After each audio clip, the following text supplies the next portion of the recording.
Good afternoon, cult members. Welcome to the Pop Culture Cult. I'm Sean. I'm Janice. And this is episode 4 of TV Time. Woohoo! We're up to 4. Yeah, we're big time now. This is our TV-specific show.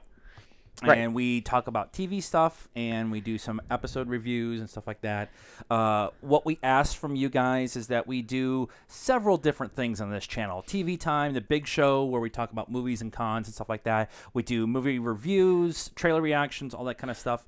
All we ask from you guys is subscribe to the channel. All you have to do is hit the little subscribe button that's at the top of the screen. Make it turn gray. It's like magic. Ooh. Hit the bell for notifications. And then the other thing that we ask is that you share it with your friends. Right. Because more friends is always better. Right. Or so I've been told. With all of the formal stuff out of the way, now let's talk about some poo. Okay. No? Okay. We're going to start off this week with the announcement that Alan Tudyk, who is a personal, close friend of ours in this house, no. We wish he was a close personal friend. Alan Tudyk is always a win. Is going to star in a new show on SYFY called Resident Alien. Resident Alien is a Dark Horse comic, so right there, you know it's going to be. Okay. I didn't know it was based on a comic. Yeah, it's gonna be a little interesting. But Alan Tudyk is gonna play an alien, a real alien from like outer space alien, right? Who is hiding in this little town, and there's a murder in the town, and they have the police get involved, and the FBI gets involved, shows up, stuff like that, and they are going to try to figure out who the murderer is, and he has to hide and help at the same time that he's an alien and stuff. It's kind of Paul-ish. Yes. Yeah, Paul. Yeah. I feel like it's going to be a little X-Files where we could have some like really weird episodes kind of thing and stuff. But are you excited? Like, yes. You want to hold out hope that it's good, but Sci-Fi's done some really good stuff lately. Magicians is amazing. Yeah. And what was the other one they just canceled that everybody says we needed to watch? Oh, the one that moved to didn't they move it to Netflix? Yeah. Expanse. That was it. Yeah, that's supposed to be really good. And they're doing a bunch of now that they've gotten away from the Sharknado kind of campy stuff. Yeah, and actually are trying to do the Comic-Con like full-on geek stuff. It's really cool. They're doing this kind of stuff. Yeah, so he has a history with SYFY. He did 2 seasons of Con Man that he wrote and directed and did all this stuff for, and SYFY picked it up. So I wonder if that was kind of the start of this. But I don't know. Because, it started off on one channel, and then it went to there was some stuff Amazon, that happened. and then it went to SYFY. And there was some stuff that happened there. And unfortunately, that was one of the shows that kind of got lost when the first of the shuffles of channels and stuff got and it was it was good. It just kept getting lost. Yeah. Couldn't find a home. If you can find it, it's a lot of fun to watch. Yeah. It's totally worth it. If you've been to a con, you'll find it hysterical. Oh, yeah, absolutely. So we're looking forward to that. We just finished and we did a full review. I will tag it to the end of this video of Netflix's Maniac. Yep. No spoilers on that review. No spoilers here. It is 10 episodes. It's fairly easy to watch. What I mean by that is the episodes are no more than 45 minutes. Yeah. So it's a pretty quick to get through. Yep. Not entirely simple to watch. Right. You do need to pay somewhat attention, not Legion level attention. Right. But it's, you need to pay attention, and it was pretty amazing. So yeah. We will probably watch it again because I think it was Thrillist had an article this week about all the Easter eggs that you missed from Maniac, and there's stuff that they do in the first couple episodes that show up at the end, and there's some stuff that I caught, but there was some stuff that they talked about. I was like, oh yeah. Yeah, there was a couple things. We were like the twins, and there was a couple things that we caught, but yeah. But we will definitely add the review. Please go watch that if you've watched the series. Even if you haven't watched the series and you have some questions Yeah, about I don't it, think we spoiled it. We do pretty good. Our main topic this week is going to be something that's going to be very close to our hearts for the next 8 to 10 weeks, and that is Doctor Who. We are a Whovian household. There's the TARDIS up there. I'm wearing my Doctor Who shirt. I've got a Doctor Who tattoo. We are finally getting series 13, Doctor 13. Yes. It'll be series 12, series 13. I don't know. It's something. It's a 13th Doctor. That's all it really matters. And we're finally getting a girl Doctor, and this is going to be our somewhat preview. We don't know a ton about this season. Right. But the stuff that we do know, we're going to talk about for a little bit. We're getting Jodie Whittaker. Yep. As the Doctor. She's been everywhere. They are doing a panel at New York Comic Con. Yeah. And they're doing it the day it's being released. Oh, okay. So next weekend, next Saturday? Next Sunday. Sunday. So it's October 7th and they're doing a worldwide simulcast like they did with the Day of the Doctor. Yeah, it's on here at like 1:30 in the afternoon or something. Like that. Yeah. We're getting a new showrunner. It's Chris Chibnall, who did Broadchurch, and Jodie Whittaker was on Broadchurch. And David Tennant was on Broadchurch. Right. The big thing, though, that a lot of people were like, I don't know about Chibnall, because Broadchurch can be a little, dark and so can Doctor Who. It can be Doctor Who, but Chibnall wrote for Doctor Who during Series 11, and he wrote a bunch for Torchwood. Yeah. And so he is steeped in the lore of Doctor he is Who. familiar with it. However, they have made a decision that at least this series that's coming up, everything's going to be a standalone episode. Yeah. And there's going to be new baddies, and we're not getting reoccurring right. No bad guys. Daleks, no Cybermen, no. Which I think is a lie, but Yeah, I don't know. I think it's cool to do that for this first season. Yeah. But I think that you're going to need to bring them back. You got to keep those of us who are, who've been watching it for a while around, and some of that stuff is the stuff we love. So yeah, they've made a concerted effort of going out and saying, if you've never watched Doctor Who, you can jump in this series and be totally fine, right, and be caught up. And I and like that's that fine. idea. We'd love to have more people love Doctor Who like we do, but eventually you need to give me Cybermen and Daleks back. Daleks, yeah. Not the angels, because they're creepy. Oh, no, Weeping Angels, they're awesome. No. Awesome. But I keep looking at this guy, and I got to get a pen. The silence. The silence. The other thing, too, that they've been kind of making a point of is it's skewing... I won't say skewing younger, but looks like maybe it's for... Because they're trying to get new people, a newer audience, a younger audience, I think is what they're trying to go for. Maybe. There's no official anything that I've read, but I have read some rumor-based speculation that when Moffat decided to leave, BBC decided that Capaldi needed to leave too, because he wasn't marketable as an old white man to the younger generation. And that was why that after Matt Smith and David Tennant kind of killed it for multiple seasons, you brought Capaldi in, and he wasn't quite as marketable as the younger guys were before him. Right. That was the rumor. Capaldi was way more old school Doctor Who. Well, he was the president of the fan club, right? When he was a teenager, or whatever. But if you look back on the original, I don't remember what they're calling the older. Yeah. But you look back, I mean, he fits in with them. Oh, absolutely. And yeah, absolutely. He fills in that Baker, both of the Bakers, kind of.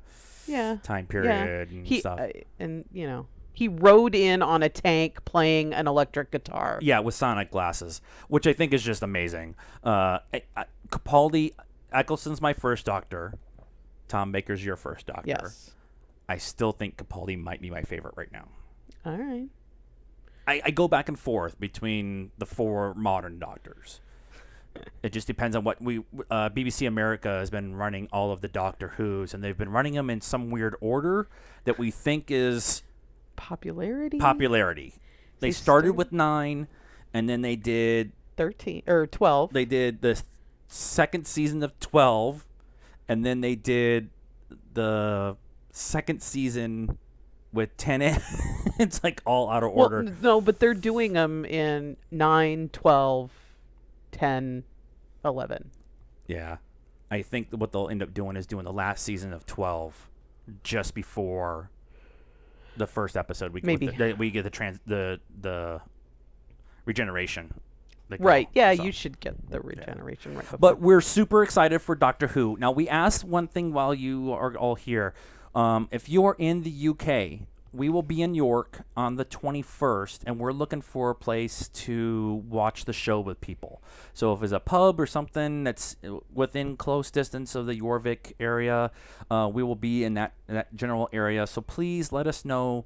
We are looking for some place to sit down and watch the show with everybody, and then maybe do a quick review. We're going to do reviews on each of the episodes as they get done, but we would like to do one with a group. And so if you happen to know somebody in the York area that's doing a watch along, we would totally love to hear from you. So we have 2 weeks. We want to talk about a new show that came out this last week called Murphy Brown. It's brand new. Brand new, old. Skip. New. They brought back Murphy Brown. And we were questioning it when they first announced it, and then we started thinking about it. I'm like, it's perfect timing for what's going on in the political landscape of our country right now. And it's three minutes in, and they're taking shots at Trump. Yeah. And now we're not going to get political. We try not to get political on this show. We have our feelings about the political situation in our country right now, but for a TV show to take shots at this particular president and make fun of the fact that the president is going to counter into them. Yeah. They're kind of almost baiting them. Yeah.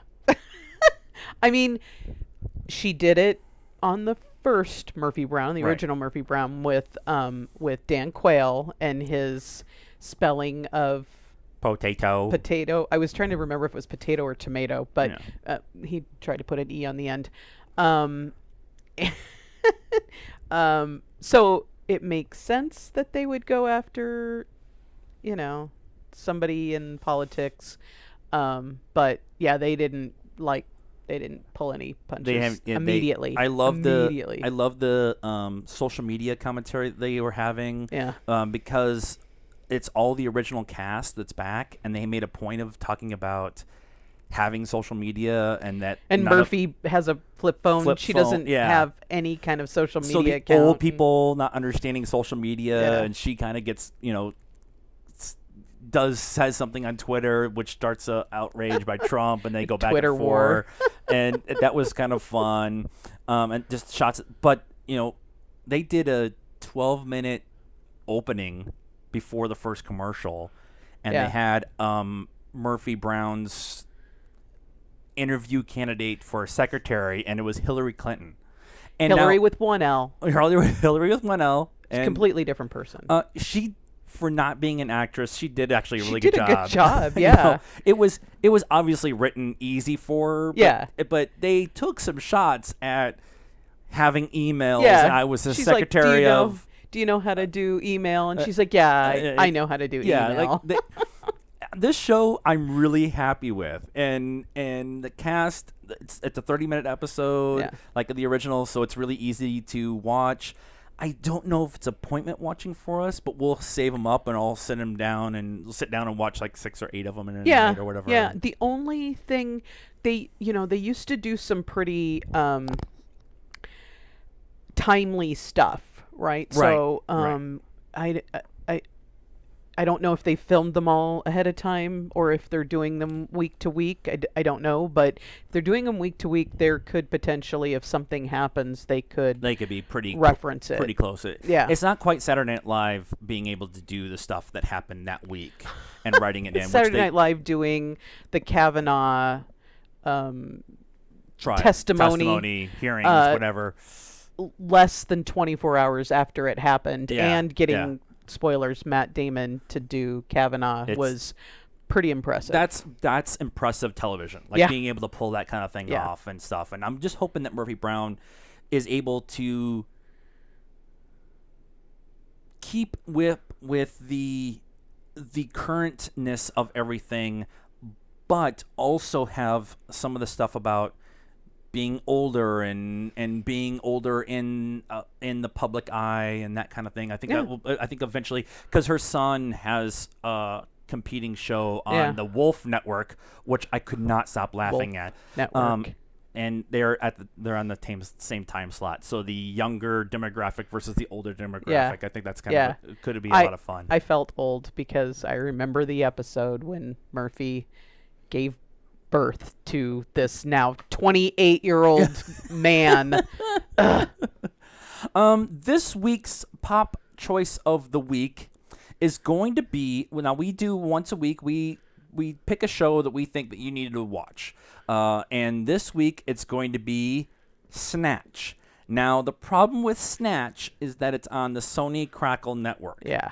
Now we have a Sony PlayStation, we have Vue, and we get View.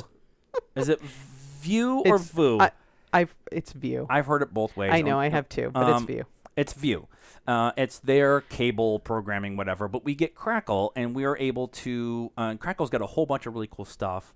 Some original stuff. They have the Bryan Cranston animated show that's on there. It's supposed to be really funny. And they have Snatch. Now, Snatch is executive produced and partly written by Rupert Grint, who played Ron Weasley in the Harry Potter movies. And if you've seen the Guy Ritchie original movie with Brad Pitt and Jason Statham and all of them, the first season has the feel and kind of the same base kind of idea. They're trying to rob something and they got to use the pikeys and, and that kind of thing back and forth.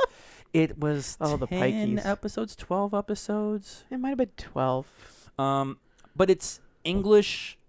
It's an English gangster TV show set in modern times with a younger cast. Yeah. And it's awesome. And they just released season 2? Just released season 2. So that's why I brought it up as the pop choice of the week, is because we're going to try to start watching it this week. And they're going to be in a foreign country with their spoilers. I think it's Spain. Okay. I think it's Spain. But I'm really interested because the first season was the movie, and now the second season, I'm wondering where they're going to go from there. Well, but it wasn't exactly the movie. No, it still had the feel of the movie. It didn't necessarily follow the storyline, so they can do all kinds of things. Although it'll be interesting for the pikey, the Gypsy. not rich English, kind of down in it'll be interesting Spain. how they do that. And then the last thing we're going to talk about this week is going to be October 19th.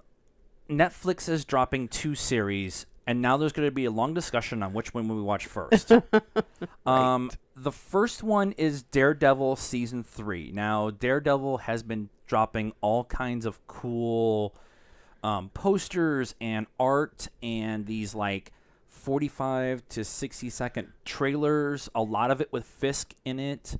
They're not even really trailers. It's just either Daredevil's face or Fisk's face and some voiceover stuff over top of it. It's not. There's one where Fisk is getting dressed, and he's getting dressed in an all-white suit, and he's looking in a mirror, and then the room moves, and the other side of the mirror is Murdoch, and he's in all black. Yeah. And so and everything they've been posting, at least the little video parts, everything has had a Bible verse added to it, and they're talking about who's the worthy man and doing stuff, for good and all that kind of interesting stuff. And Murdoch, I noticed that you don't see him in the suit. Yeah, he's got the little hoodie thing that he pulls down over his face. So yeah, that's I'm wondering interesting. and his face is all bloody. Yeah.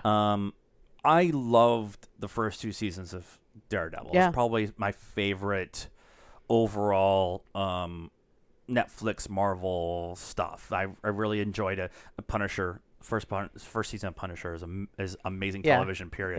Yeah. But I've lately liked both seasons. I just really wanted Fisk back. And Vincent D'Onofrio is just amazing. And he needs to be in everything. And so I was really excited when they announced that he was coming back, that Fisk was going to be out of jail and stuff. He's the big bad in a lot of that universe. So having him in jail it sucks. Yeah. The other thing that's coming out on October 19th is Making a Murderer Season 2. Now, it's actually part 2. Right. It's a continuation of the first series of Making a Murderer. Now, you watched the first one. Yes. And does it make sense that they're going to continue on with this story? Well, it makes sense. I mean, season 2 is kind of... That's why I said part 2. Yeah, it's kind really, of a weird, it's more like...